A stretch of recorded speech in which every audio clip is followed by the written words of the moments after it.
하겠습니다. 잘 나오셨습니다. 잘 나오셨습니다. 성도님 얼굴만 봐도 은혜가 됩니다. 성도님 얼굴만 봐도 은혜가 됩니다. 사랑하고 축복합니다. 사랑하고 축복합니다.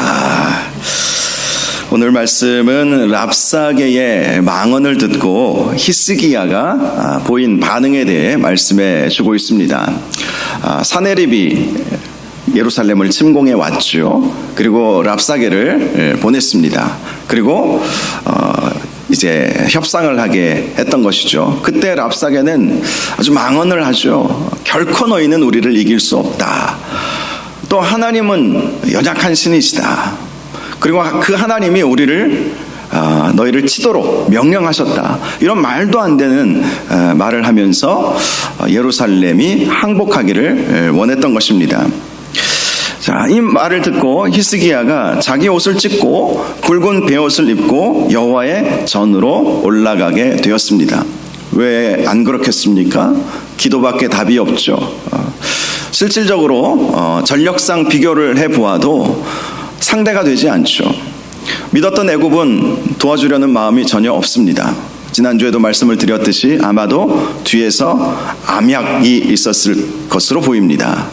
아수르와 애굽 사이에 이 뒤에서는 미략을 했던 것이죠. 그러니 애굽은 겉으로는 우리가 도와줄게 하면서 유다에게 큰 조공을 받아 먹었으면서도 전혀 도와줄 생각이 없었던 것이고, 그리고 아수르도 이미 그 사실을 알고 있었기 때문에 애굽이 너희를 도와줄 것이라고 생각하지 말라. 그 애굽 왕 바로는 너희에게 상한 갈대 지팡이다. 이 상한 갈대 지팡이는 가시가 있기 때문에 필경 찔릴 수밖에 없거든요. 그 상한 갈대 지팡이에 너희가 찔릴 것이다. 이 말은 넌지시 알려준 것이라고 저는 그렇게 보고 있습니다. 속는다는 거예요. 겉으로는 애굽이 너희들을 도와준다고 하지만 실질적으로는 우리와 뒤에서 동맹을 맺었다. 그러니 모든 것을 다 내려놓고 항복하라. 그렇게 외쳤던 것이고, 특별히 이 랍사게는 하나님을 모독했습니다. 하나님을 하찮은 신으로 그렇게 모독했습니다. 다른 나라들의 신들이 아수르 왕에게 다 졌다는 것이죠. 당시 고대 전쟁은 신들의 전쟁이라고 그렇게 불렸습니다. 각 나라의 대표 신들이 있었거든요. 그래서 각 나라가 싸우는 것이지만 실질적으로는 각 나라의 신들이 싸우는 것이다. 그렇게 믿었던 것입니다. 그러니 아수르 입장에서는 그들이 섬겼던 신이 최고라는 것이죠. 어떤 나라 어떤 신들도 우리를 이기지 못했다. 또 특별히 북이스라엘도 멸망시킨 상황 아니었겠습니까? 당시 북이스라엘이 믿었던 신은 여호와 하나님이셨죠. 물론 다른 우상들도 섬겼지만 그러나 주된 신은 하나님이셨습니다. 그러므로 아수르가 그렇게 충분히 이야기할 수 있는 것이죠. 너희 형제 나라 북이스라엘이 섬겼던 그 하나님 우리가 이겼다 이거예요. 그러니 지금도 우리는 얼마든지 너희의 신을 이길 수 있다. 우리의 신이 최고다. 우리가 강하다. 항복하라. 그렇게 했던 것입니다. 히스기야는 이제 그 말을 듣고 하나님의 전에 올라가게 되었던 것입니다. 그리고 랍사게와 협상을 했던 엘리야김, 셈나를 비롯해서 제사장 중에 어른들을 이사야에게로 보내게 되었습니다. 자, 위기의 순간 히스기야가 선택했던 두 가지를 보여주고 있습니다. 첫 번째로는 성전에 올라가서 기도했다는 것이죠. 하나님께 기도함으로 이 문제를 해결받기를 원했던 것입니다. 우리도 인생에 어떤 문제가 생기면 특별한 기도를 하나님 앞에 올려드리지 않습니까? 작정해서 하나님 앞에 기도하기도 하고, 작정 새벽 기도를 하기도 하고, 작정 금식 기도를 하기도 하고, 때로는 기도원에 올라가서 정말 몇 날 며칠 철야하면서 그렇게 부르짖어 기도하기도 합니다. 그러한 기도가 우리를 위기의 순간으로부터 건져내어 주는 것이죠. 히스기야는 그 사실을 확실히 믿었기 때문에 지금 이 위기의 순간에 성전에 올라가서 하나님께 간절히 부르짖기 위해서 성전으로 갔던 것입니다.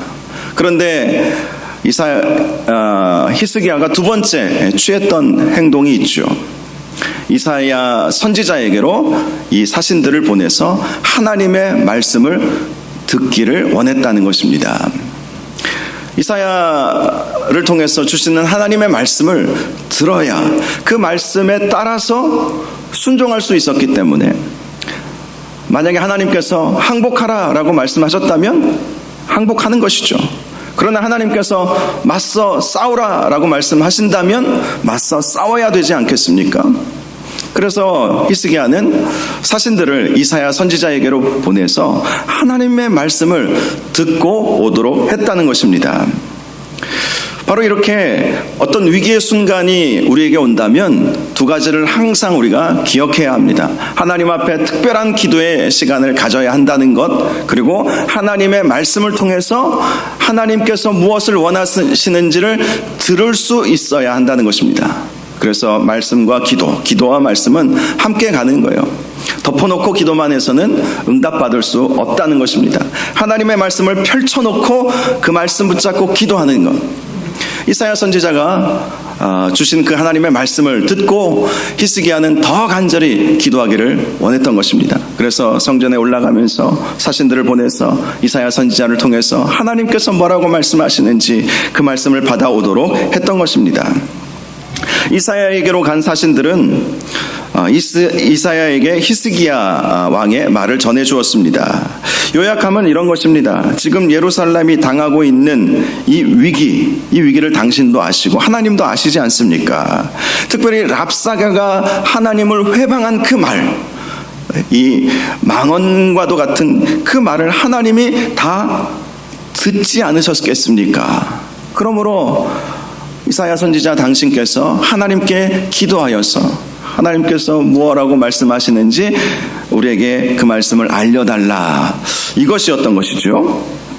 6절과 7절을 보면 이사야 선지자는 하나님의 말씀을 받아서 이런 말을 전해주었습니다. 너희는 너희 주에게 이렇게 말하라. 여기서 말하는 주는 히스기야 왕을 말하는 것이죠. 6절에 너희는 너희 주에게 이렇게 말하라. 여호와께서 이같이 말씀하시되 너희가 들은 바 아수르 왕의 종들이 나를 능욕한 말로 말미암아 두려워하지 말라.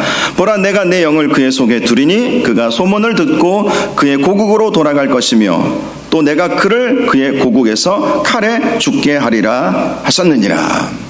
이사야 선지자는 이 히스기야가 보낸 이 사절단에게 두 가지 사실을 알려주었습니다.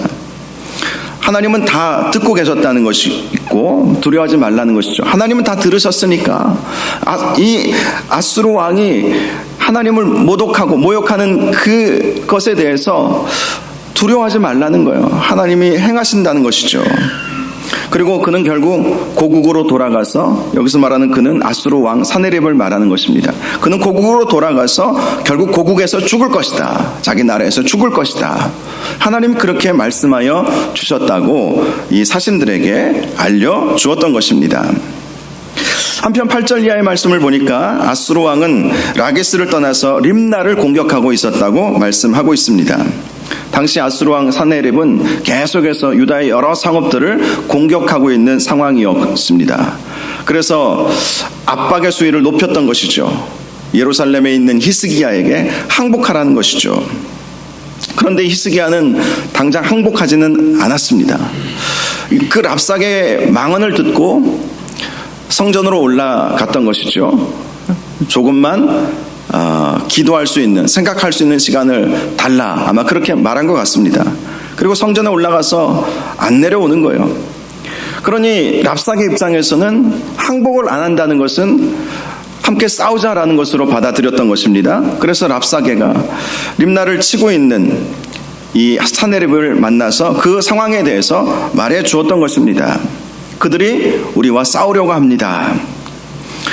그러자 다시 한번 사네립이 사신을 히스기야에게 보내게 되죠. 그 사신들에게 히스기야에게 이렇게 말하게 했습니다. 하나님을 신뢰하지 말라고 전해라. 하나님을 신뢰한다고 해서 너희 하나님이 너희를 지켜줄 수 없다는 사실을 확실히 전해라 라는 것이었습니다. 그러면서 지금까지 아수르가 모든 나라를 어떻게 멸절시켰는지, 수많은 나라들을 이렇게 열거하면서 그 왕들을 어떻게 멸절시켰는지 다 말해주라는 것이었죠. 당시 사네립은 사신들에게 자기의 친서를 써서 주었던 것으로 보입니다. 왜냐하면 히스기야가 그 친서를 들고 다시 성전으로 올라갔기 때문에 우리는 그 사실을 알 수가 있죠. 사네립이 이렇게 친서를 써서 보낸 것은 그만큼 내가 한 말은 농담이 아니고 단순한 협박이 아니다. 네가 항복하지 않으면 예루살렘을 완전히 초토화시킬 것이다 라고 그렇게 하기 위해서 직접 친필로 이렇게 써서 히스기야에게 보냈던 것입니다. 사네립이 보낸 친서를 읽은 히스기야는 다시 성전으로 올라가게 되었죠. 아마 계속해서 성전에서 기도하고 있었을 거예요. 그런데 사네립이 보낸 사신이 왔다고 해서 이제 잠시 만났겠죠. 그런데 그 친서의 내용을 읽어보니까 너무 황당하거든요. 하나님을 신뢰하지 말라. 그동안 아수르 왕들이 어떻게 어떤 나라들을 어떤 왕들을 멸절시켰는지 쭉 이렇게 열거되어 있는 사네립의 친서를 받아들자 그는 또다시 하나님 앞에 간절히 기도하게 되었던 것입니다. 그러면서 히스기야는 하나님께 그가 하나님을 지금 모독하고 있습니다. 그가 얼마나 많은 나라들을 황폐하게 했는지 우리 하나님 아시지 않습니까? 이러한 말로 간절히 하나님 앞에 기도하게 되었던 것이죠. 20절을 보면 당시 히스기야가 어떤 기도를 드렸는지 잘 나와 있습니다. 우리 하나님 여호와여, 이제 우리를 그의 손에서 구원하사 천하 만국이 주만이 여호와이신 줄을 알게 하옵소서. 자신의 구원, 유다의 구원 뿐만 아니라 히스기야가 원했던 것은 설령 우리가 망한다 할지라도, 내가 죽는다 할지라도 하나님께서 천하 만국의 여호와 하나님이신 줄 하나님 그렇게 알려지기를 원한다는 그 마음으로 히스기야는 기도했던 것입니다. 히스기야는 절대절명의 위기 속에서 우리를 구원하여 주실 분은 오직 하나님 한 분이십니다. 하나님 한 분이십니다. 하나님만이 이 문제를 해결할 수 있습니다. 이렇게 정말 눈물로 간절히 하나님 앞에 기도하기 시작했던 것입니다. 히스기야가 성전에서 그렇게 기도할 때에 드디어 이사야가 보낸 사신들이 히스기야에게 도착했습니다. 그리고 성전에서 기도하고 있는 히스기야에게 이사야 선지자가 해주었던 예언의 말씀을 전해주었습니다. 먼저 22절을 보면 처녀딸 시온이 너를 멸시하며 조소하였고 딸 예루살렘이 너를 향하여 머리를 흔들었느니라, 이런 말씀을 해주었다라고 말해주었습니다. 이 예언의 말씀은 아수르에게 하시는 예언의 말씀이었어요. 히스기야의 사신들은 왕이시여, 이사야 선지자가 하나님께서 아수르에게 선포하신 그 말씀을 저희가 가지고 왔습니다 하면서 처녀딸 시온이 너를 멸시하여 조소하였다. 여기서 말하는 너는 아수르를 말하는 것이죠. 예루살렘이 너를 향하여, 아수르를 향하여 머리를 흔들었느니라. 이것은 예루살렘이 승리하게 된다는 말씀인 것입니다. 아수르를 향하여 머리를 흔들 것이다. 아수르를 향하여 멸하며 조소할 것이다. 즉 지금 아수르가 예루살렘을 침공해 왔지만 그들은 그들의 뜻을 이루지 못하고 그냥 허무하게 돌아가게 된다는 것이죠. 머리를 흔든다라는 것은 경멸의 표현이었습니다. 그만큼 아수르는 아무런 소득도 없이 떠나가게 된다는 것을 하나님께서 말씀하여 주셨다는 것을 히스기야에게 알려준 것입니다. 하나님은 그렇게 되게 하시는 이유에 대해서 아수르가 하나님을 회방했기 때문이라고 말씀해 주셨던 것이죠. 회방했다는 것은 하나님을 비난하고 조롱했다는 것입니다. 하나님은 랍사게와 사네립이 하나님을 회방하고 하나님을 비난하고 모욕하는 모든 그 말들을 다 듣고 계셨던 것이죠. 그들의 오만 방자하고 교만한 말을 다 듣고 계셨던 것입니다. 그런데 26절을 보면 하나님은 이렇게 말씀하십니다. 네가 듣지 못하였느냐? 이 일들은 내가 태초부터 행한 바요, 상고부터 정한 바로서 이제 내가 이루어 네가 견고한 성읍들을 헐고 돌무더기가 되게 하였노라. 자, 이 말씀의 의미가 무엇이냐면요, 아수르가 세계 열국을 다 제패하지 않았습니까? 그런데 그렇게 되게 한 것은 아수르가 강해서가 아니라 하나님의 역사 안에서 하나님께서 주관하신 일이었다는 것을 하나님이 말씀하여 주셨다는 거예요. 실제로 하나님은 아수르나 바벨론이나 페르시아나 그들이 이방 나라들이지만 모든 역사는 하나님 안에 있는 것 아니겠습니까? 하나님이 역사를 주관하시잖아요. 그래서 모든 역사의 또 모든 나라의 흥망성쇠는 하나님의 계획 안에 있는 것입니다. 한 나라를 흥하게 하셨다면 흥하게 하시는 이유가 있는 것이죠. 망하게 하셨다면 망하게 하시는 이유가 있다는 것이죠. 아수르가 그렇게 여러 나라들과 전쟁을 해서 여러 나라들을 점령할 수 있었던 것은 하나님의 계획하심 가운데 있었다라는 것을 하나님이 히스기야에게 알려주셨다는 것입니다. 결국 29절을 보면 아수르가 처해질 운명에 대해서 하나님은 이런 말씀을 해주셨습니다. 네가 나를 거슬러 분노함과 내 오만함이 내 귀에 들렸으므로 내가 갈고리로 내 코를 꿰며 재갈을 내 입에 물려 너를 오던 길로 돌아가게 하리라. 역사를 주관하시는 하나님 앞에 아수르는 어찌 보면 쓰임을 받았다고도 볼 수 있지요. 그런데 그가 오만방자하게 행함으로 인해서 하나님께서 그들을 멸하시겠다라고 말씀하시는 것입니다. 내가 갈고리로 내 코를 꿰 것이고 재갈을 내 입에 물려서 너를 오던 길로 돌아가게 할 것이다. 흥하게 하시는 분도 하나님이시고 망하게 하시는 분도 하나님이시다. 이 말씀을 히스기야에게 해 주신 것입니다. 30절을 보면 이 말을 이사야로부터 받아 히스기야에게 전한 사신들은 이 이사야 선지자의 이 말씀을 통해서 이렇게 말합니다. 이것이 왕에게 징조가 되리니 올해는 스스로 난 것을 먹을 것이요 둘째 해에는 또 거기에서 난 것을 먹을 것이요 셋째 해에는 심고 거두며 포도나무를 심고 그 열매를 먹을 것이니이다. 이 말씀은 전쟁의 참상으로 인해서 2년 동안에는 농사를 지을 형편이 되지 못하기에 스스로 나오는 것을 우리가 먹겠지만 3년째에는 우리가 농사하여서 먹을 수 있게 될 것이다 라는 말입니다. 즉 3년이 지나면 전쟁의 폐해를 다 극복하고 나라가 모든 일상이 회복될 것이다. 이 말을 사신들이 히스기야 왕에게 해 주었던 것이죠. 그리고 31절과 32절을 보면 유다 족속 중에 피하여 남은 자는 다시 아래로 뿌리를 받고 위로 열매를 맺으리니 이는 남은 자가 예루살렘에서 나오며 피하는 자가 시온에서 나올 것임이라. 만군의 여호와의 열심히 이를 이루시리이다. 이 히스기야의 사신들이 참 믿음이 좋은 사람들이구나라는 것을 이 말씀들을 통해서 발견할 수가 있죠. 그만큼 히스기야가 사람을 잘 보았던 것이고 또 그들에게 모든 것을 그래서 맡길 수 있었던 것이겠구나 이런 생각을 해보게 됩니다. 그들은 이사야 선지자의 말씀을 직접 듣고 그 말을 히스기야에게 전하면서 하나님께서 예언하여 주신 대로 우리 유다는 회복될 것입니다. 남은 이스라엘은 다시 유다 백성들은 다시 돌아올 것입니다. 완전한 회복이 있을 것입니다. 라는 말로 히스기야를 위로해 주고 힘을 북돋아 주었던 것입니다. 그리고 이 모든 일들은 하나님의 열심 때문에 반드시 이루어진다라고 확신했던 것입니다. 하나님의 열심. 그렇습니다. 우리 인생 가운데에서도 우리 하나님은 우리를 향하여 열심을 내시는 분이십니다.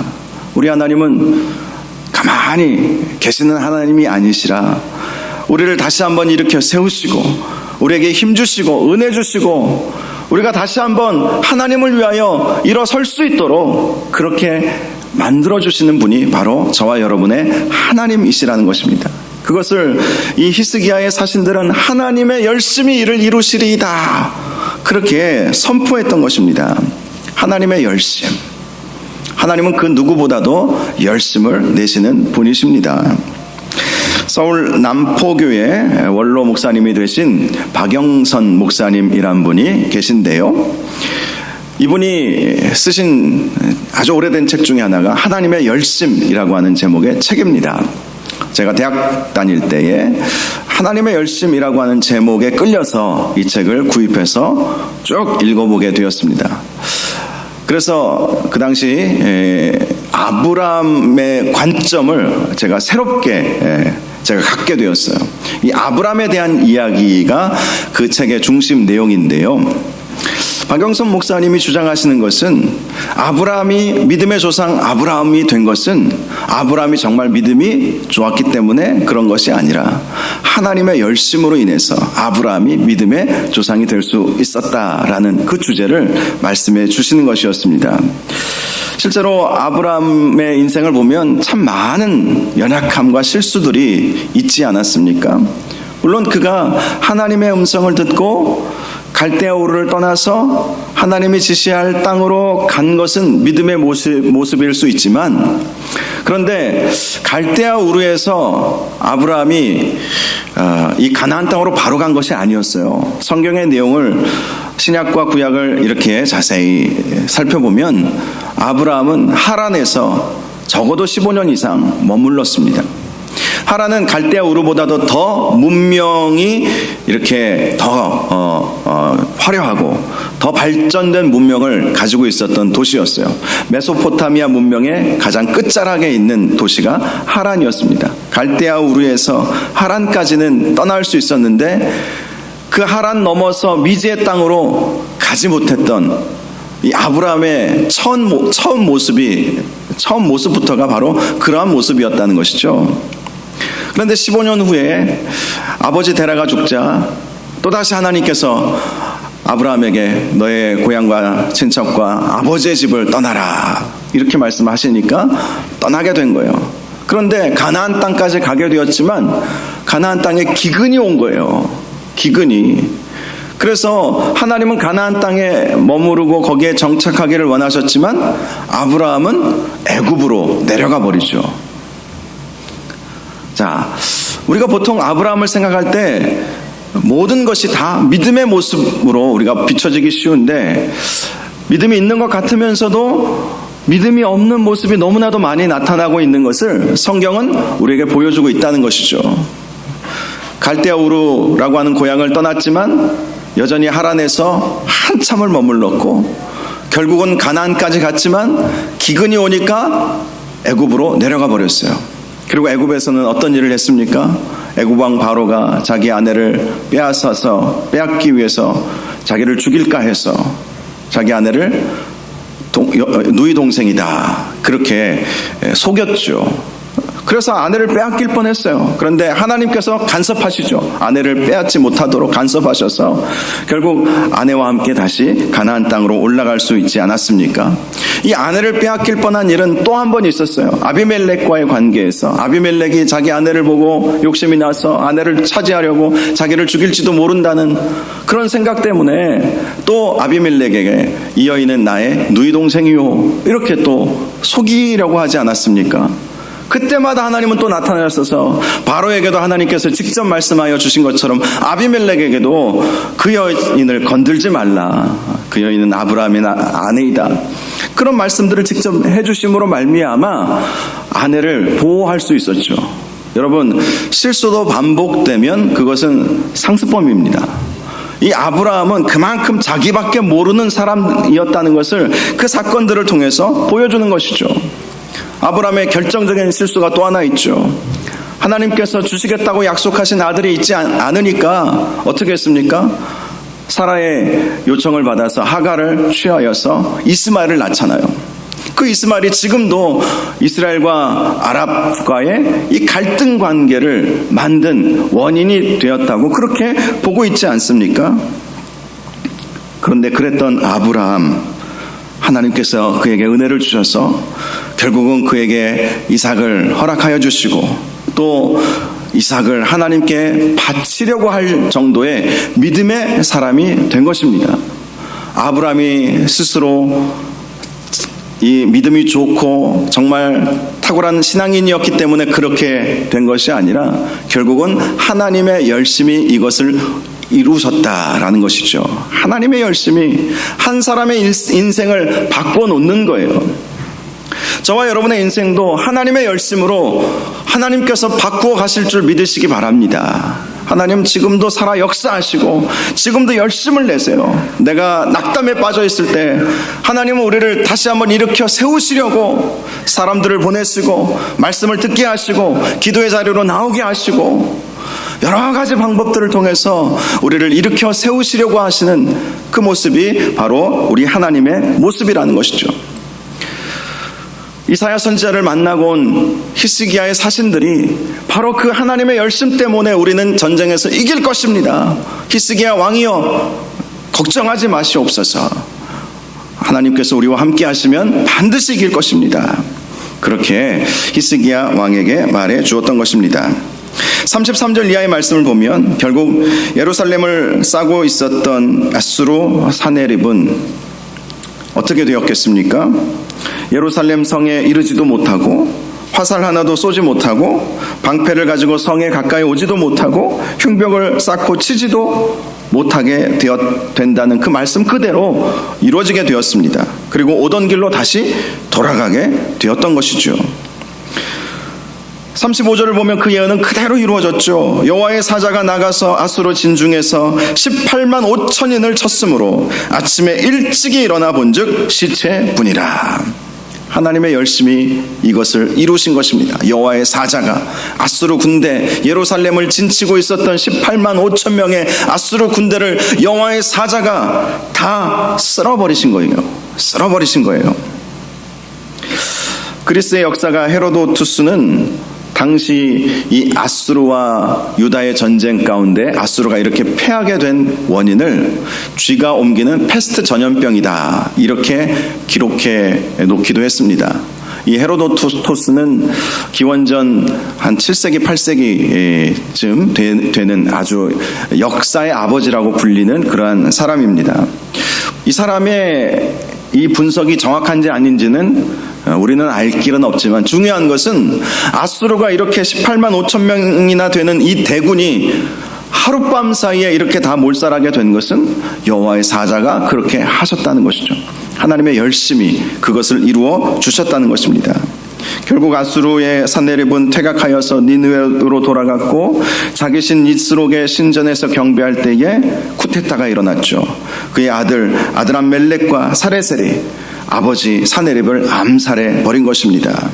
그리고 그들은 아라랏으로 도망하였고 그의 아들 에살핫돈이 왕이 되었다라고 말씀하고 있습니다.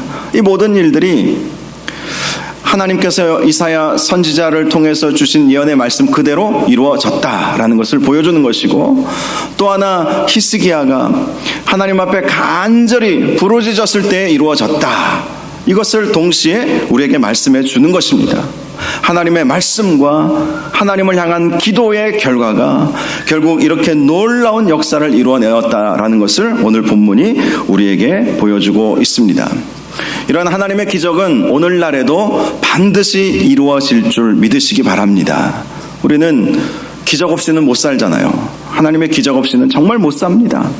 하나님의 보호하심과 하나님의 간섭하심이 있기에 우리가 하루하루 살아갈 수 있는 것 아니겠어요? 지난 3일 동안 기도의 11조를 하나님 앞에 올려드리면서 하늘에 속한 사람이라는 책을 제가 소개해 드린 적이 있지 않습니까? 중국의 윈 형제, 가정교회의 지도자입니다.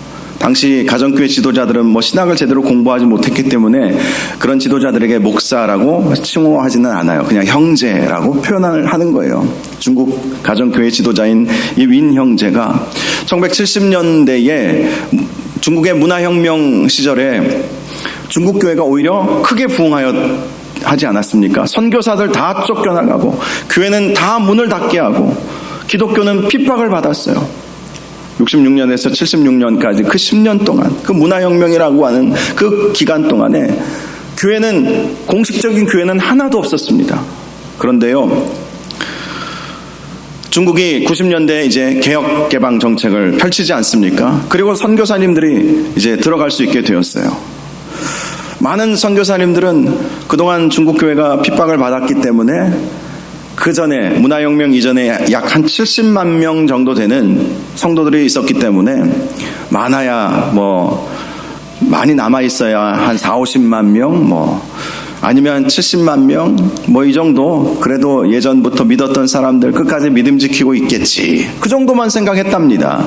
그런데 개혁 개방 이후에 보니까 5천만 명이 넘어간 거예요. 와, 이건 놀라운 기적 아니겠어요? 70만 명이 5천만 명이 된 거예요. 70만 명이 50만 명이 된 게 아니라 70만 명이 5천만 명이 된 거예요. 놀라운 부흥의 역사가 일어난 거예요.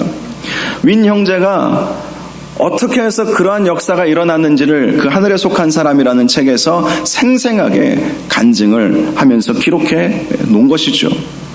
그 내용은 주로 기적과 이적에 관한 내용이 주를 이루었습니다. 그래서 어떤 목사님들은 조심해서 읽어야지 이렇게 말하는 분들도 있어요. 물론 조심해서 읽어야 될 부분도 분명히 있다고 저도 그렇게 보고는 있지만, 그러나 윈 형제가 그 책을 통해서, 그 간증을 통해서 알려주고 싶었던 것이 무엇입니까? 우리가 하나님 앞에 말씀 붙잡고 간절히 기도했더니 핍박 속에서도 우리는 일어날 수 있었고 하나님의 놀라운 부흥의 역사를 경험할 수 있었다는 것 아니겠어요? 병든 자가 고침을 받을 수 있었다는 것 아니겠어요? 정말 그 윈 형제가 예수 믿게 된 것도 자기 아버지가 암에 걸렸는데 기도를 통해서 성도들이 와서 기도해 주니까 그 암이 고침을 받은 거예요. 70년대, 60년대에 무슨 중국의 의료 기술이 제대로나 있었겠습니까? 전혀 의료의 도움을 받지 못하였지만 성도들이 함께 기도하니까 그 암덩어리가 떨어져 나가고 암세포가 죽어버리고 치유를 받은 그런 기적을 보면서 하나님은 살아계시구나, 그것을 알고 그가 예수님을 믿고 복음 전도자의 길을 가게 되었다는 것이죠. 70년대의 중국에서만 그런 일이 일어나겠습니까? 오늘날 우리의 삶에 있어서도 하나님의 이러한 기적은 반드시 일어납니다. 우리가 하나님의 말씀을 붙잡고 하나님 앞에 간절히 기도하면 하나님께서 하나님의 열심으로 하나님께서 이루시는 거예요. 어떻게 아수르가 질 거라고 누가 생각이나 했겠습니까? 그런데 하나님의 열심히 이를 이루신 거예요. 중요한 것은 우리가 믿음으로 나아가면 된다는 것입니다. 저와 여러분이 믿음으로 항상 반응하시고 믿음으로 생각하시고 또 믿음으로 선포하시기 바랍니다.